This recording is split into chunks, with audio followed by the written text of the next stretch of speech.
പ്രിയമുള്ളവരെ, വളരെ ഇൻട്രസ്റ്റിംഗ് ആയിട്ടുള്ള ഒരു ക്വസ്റ്റ്യനാണ് നമ്മളിപ്പോൾ ചെയ്യുക. 2025 March 27 which day is on? അതായത് ഈ ഡേറ്റിൽ ഈ മാർച്ച് 27 വരുന്ന ദിവസം ഏതാണ് എന്ന് കണ്ടുപിടിക്കണം.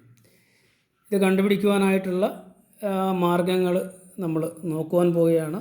അതിനു മുമ്പേ കുറച്ച് ബേസിക് ആയിട്ടുള്ള കുറച്ച് കാര്യങ്ങൾ അറിയേണ്ടതായിട്ടുണ്ട്. നമുക്കത് നോക്കാം. ഇവിടെ 12 മാസങ്ങൾ, ജനുവരി മുതൽ ഡിസംബർ വരെയുള്ള 12 മാസങ്ങൾ എഴുതിയിട്ടുണ്ട്. ഓരോ മാസങ്ങൾക്കും ഓരോ കോഡുണ്ട്. 1, 4, 4, 0, 2, 5 ഈ രീതിയിൽ 12 മാസങ്ങളും കോഡ് കൊടുത്തിട്ടുണ്ട്. ഈ കോഡ് പഠിക്കാനുള്ളൊരു എളുപ്പമാർഗ്ഗമുണ്ട്. ആദ്യത്തെ 3 മാസം, അതായത് ജനുവരി, ഫെബ്രുവരി, മാർച്ച്, അത് 144 എന്ന് പഠിക്കാം. 12ൻ്റെ സ്ക്വയറാണ്, ആ രീതിയിൽ ഓർത്തിരിക്കാം. ഇനി ഏപ്രിൽ, മെയ്, ജൂൺ, അത് 025 025 25 എന്നൊരു 5ൻ്റെ സ്ക്വയറാണ്, ഒരു 0 ഉണ്ടെന്ന് ഓർക്കുക. അടുത്ത 3 മാസം 036 36 എന്ന് പറഞ്ഞാൽ 6ൻ്റെ സ്ക്വയറാണ്, ആ രീതിയിൽ ഓർത്തിരിക്കാം. ഇനി 146 എന്ന് പറയുന്നത് 144ന് 2 ആഡ് ചെയ്താൽ മതി, ഡിസംബറിലെ 6 ആണ്. അപ്പോൾ ഈ രീതിയിൽ ഇത് നിങ്ങൾ ബൈഹാർട്ടാക്കുക. അടുത്തത് പിന്നെ ഇയറുകൾ, ഈ 3 ഇയറുകളൊന്ന് പ്രത്യേകം പഠിക്കുക. ഈ ഇയറുകളിലെ ചോദ്യങ്ങൾ മിക്കവാറും പരീക്ഷയ്ക്ക് വരാറുള്ളൂ. 1800 ആണെങ്കിൽ കോഡ് 2 ആണ്, 1900 ആണെങ്കിൽ 0 ആണ്, 2000 ആണെങ്കിൽ 6 ആണ്. 206 എന്ന് ഓർത്ത് വെച്ചാൽ വളരെ എളുപ്പമാണ്. ഇനി അടുത്തത് ലീപ്പ് ഇയർ, തന്നിരിക്കുന്ന വർഷം. ഇപ്പോൾ 2025 ലീപ്പ് ഇയർ അല്ലല്ലോ, അല്ല. ലീപ്പ് ഇയർ ആണോ എന്ന് കാണുവാനായിട്ട് ലാസ്റ്റ് 2 ഡിജിറ്റ്സിന്, ഇവിടെ 25 അല്ലേ, ലാസ്റ്റ് 2 ഡിജിറ്റ്സ് 4ൻ്റെ ടേബിളിൽ വരുമോ എന്ന് നോക്കിയാൽ മാത്രം മതി. ഇപ്പോൾ 25 ഏതായാലും പിന്നെ ലീപ്പ് ഇയർ അല്ല. അങ്ങനെ ലീപ്പ് ഇയർ ആണ് തരുന്നതെങ്കിൽ അതിൽ ജനുവരിയിൽ ഫെബ്രുവരിയിൽ മാത്രമേ ഒരു ചെറിയ ചേഞ്ച് ഉള്ളൂ. ജനുവരിയിൽ ഇവിടെ 1 ആയിരുന്നു, പക്ഷേ ഇവിടെ 1 കുറച്ച് 0 ആയിരിക്കും. ഫെബ്രുവരിയിൽ ഇവിടെ 4 ആയിരുന്നു, 1 കുറച്ച് 3. ഇപ്പോൾ ലീപ്പ് ഇയറിൽ ജനുവരി 0-ഉം ഫെബ്രുവരിയിലെ കോഡ് 3-ഉമാണെന്ന് മാത്രം ഓർക്കുക, ബാക്കിയെല്ലാം സെയിം. ഇത്രയും ക്ലിയർ ആണല്ലോ. ഇനി ഒരു കാര്യം കൂടെ ഓർത്തിരിക്കുക, സാറ്റർഡേയുടെ കോഡ് 0 ആണ്, സൺഡേ 1 ആണ്, മൺഡേ 2, ട്യൂസ്ഡേ 3, ഈ രീതിയിൽ 6 വരെ. ആ കോഡുകളും ഒന്ന് ഓർത്തിരിക്കുക.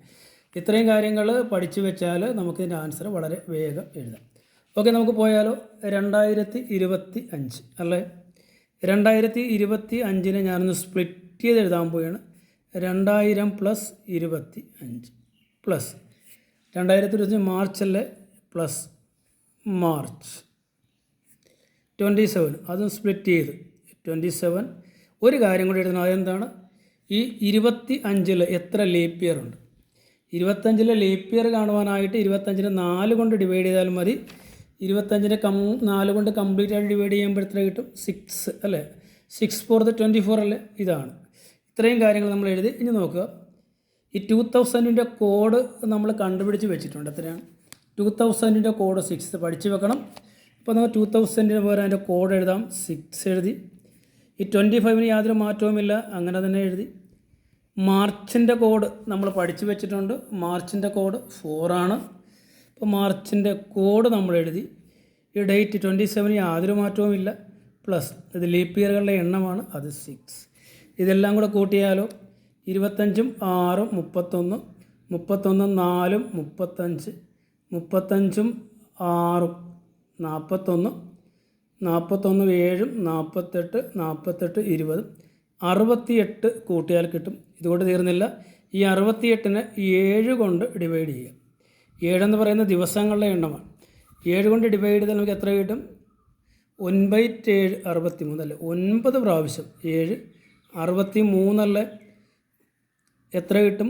റിമൈൻഡർ 5. ശ്രദ്ധിക്കുക, ഇങ്ങനെയുള്ള ക്വസ്റ്റ്യനുകളിൽ നമുക്ക് വേണ്ടത് റിമൈൻഡറാണ്, കോഷ്യൻ്റ് അല്ല. റിമൈൻഡർ 5 അല്ലേ. ഇനി നമ്മളിവിടെ കോഡ് എഴുതി വെച്ചിട്ടുണ്ടല്ലോ, റിമൈൻഡർ. ഈ 5 എവിടെയാണ് വരിക? ഈ 5 എന്ന് പറയുന്നത് തേഴ്സ്ഡേ അല്ലേ.